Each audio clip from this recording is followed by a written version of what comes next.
mais um capítulo de Jujutsu Kaisen e mais uma vez a gente vê como a obra está decaindo com a ressurreição de mais um personagem e agora o final tá parecendo algo saído de um filme da Disney. Vamos ver aqui mais uma análise do capítulo de Jujutsu Kaisen.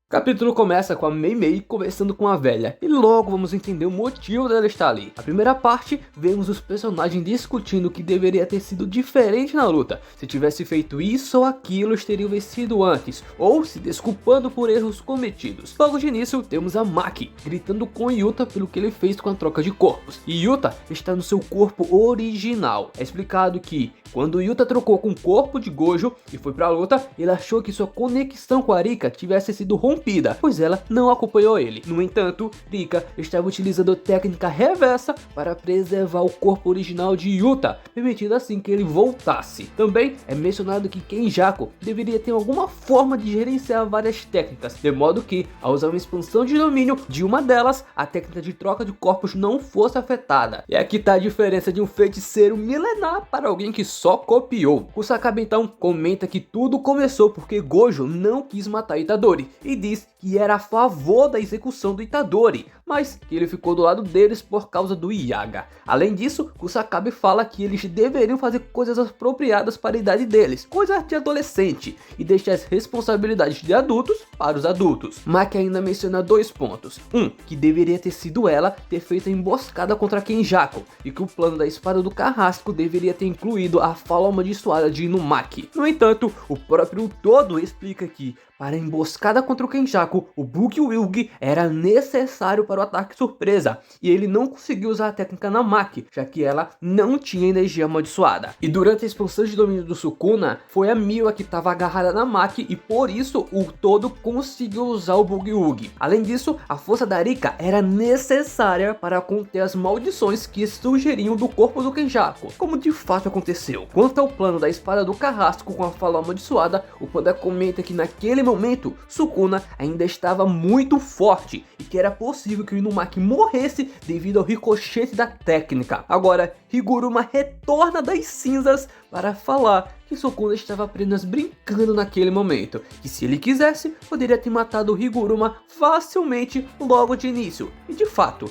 logo após a morte de Gojo, Sukuna ficou entediado e passou a prolongar a luta. Kusakabe menciona que foi sorte do Higuruma, um feiticeiro inexperiente de apenas 2 meses, ter sobrevivido àquela batalha. Mas Higuruma diz que o mais correto seria afirmar que deixaram ele viver. Agora me fala um negócio, pra que trazer o Higuruma de volta? Ele teve uma despedida como Choso, não havia necessidade de revivê-lo. Isso, na minha opinião, acaba tirando um pouco do peso da luta e de suas perdas. Mas vamos continuar aqui. Também é mencionado que se o Miguel Laruei tivesse aparecido antes, eles poderiam ter ganhado mais cedo. Mas o Yuta fala que nem ele próprio sabia que os dois viriam. O Itadori estava tentando ali aliviar a barra do Yuta, já que a Maki estava putaça com ele. E além disso, percebemos que o local onde eles estavam assistindo a luta parecia ser dentro da Rika, que foi algo muito interessante de se ver. Agora a gente vai numa parte onde todo mundo começa a se desculpar. Começando pelo Hakari, que pede desculpas por não ter conseguido derrotar a Uraumi e por não ter ajudado na luta contra o Sukuna.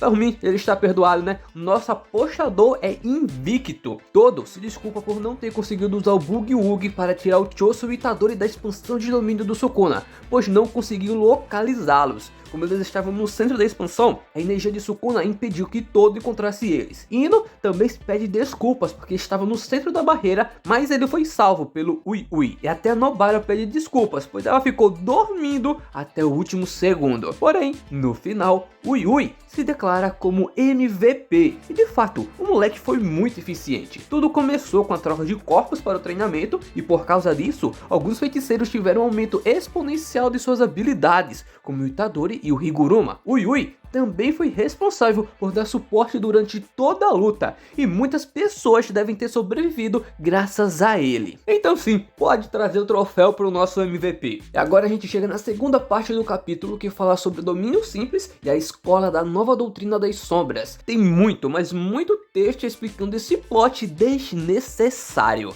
mas vamos com calma. Primeiro, é dito que existe um pacto que obriga o domínio simples a ser ensinado apenas dentro dessa escola. Essa escola escola da nova doutrina das sombras, que ensina o domínio simples, foi mencionada uma única vez por volta do capítulo 80. Esse pacto foi feito para que o domínio simples não caísse nas mãos de mestres das maldições. Com isso, a escola sempre manteve o monopólio do domínio simples. Segundo ponto é sobre a longevidade. O líder da escola, ele suga a longevidade de seus discípulos. E isso não é um pacto nem uma técnica conhecida, mas ninguém sabe como é ativado. Além disso, somente o líder pode desfazer os pactos. No entanto, a sua identidade não é revelada, nem mesmo para os discípulos mais antigos. E quando esse líder morre, outro se torna um novo líder, mas ninguém revela quem ele é. E agora é revelado que o novo líder é o Kusakabe, e ele vai desfazer os pactos. No entanto, mesmo com esse pacto que obriga apenas o domínio simples ser ensinado dentro da escola, não impede de outras pessoas aprenderem de maneira própria, vendo as outras usarem o domínio simples e assim elas conseguirem aprender. E é por isso que a gente tem muita gente que sabe usar o domínio simples. E no início do capítulo, vocês se lembram que a Meimei estava conversando com a velha? Pois é, essa velha é a líder dessa escola. E a Meimei vai lá, né, bater um papo com ela.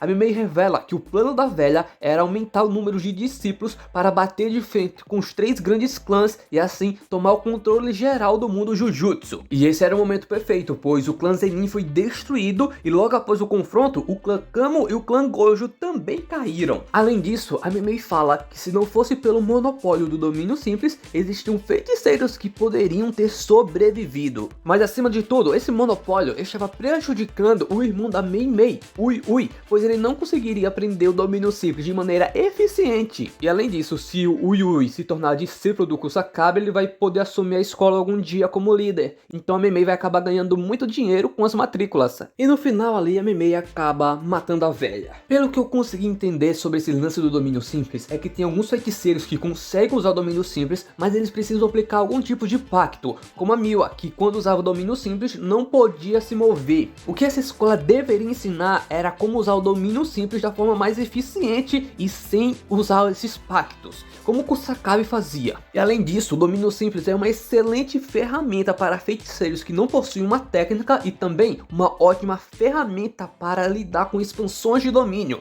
porque com domínio simples você consegue, né, anular o acerto garantido da expansão e assim você consegue até lutar contra alguém que tem uma expansão de domínio. Porém, esse plot agora não faz sentido, é desnecessário. A gente tá na reta final e ele mete uma dessa, o Gege Akutami, sobre uma escola que só foi citada uma única vez no mangá. Se tava com um capítulo de sobra, por que ele não foi explicar outras coisas? Por que não deixou mais claro como foi o Gojo atingido pelo corte que corta mundos do Sukuna? Ou então quais eram as consequências do pacto do Sukuna? Ou então, já que trouxe o Higuruma de volta, e explica por que a expansão do Higuruma confiscou a arma e não a técnica do Sukuna. São coisas que a gente poderia ter uma explicação melhor. Além disso, poderia trabalhar um pouco mais os personagens, mostrar o enterro do Gojo e tudo mais, mas ele meteu esse plot de uma forma desnecessária, na minha opinião. Essa parte que eles estavam falando sobre as coisas que poderiam ter feito diferente foi até legal, mas esse plot do domínio simples foi feito de uma forma desnecessária, na minha opinião.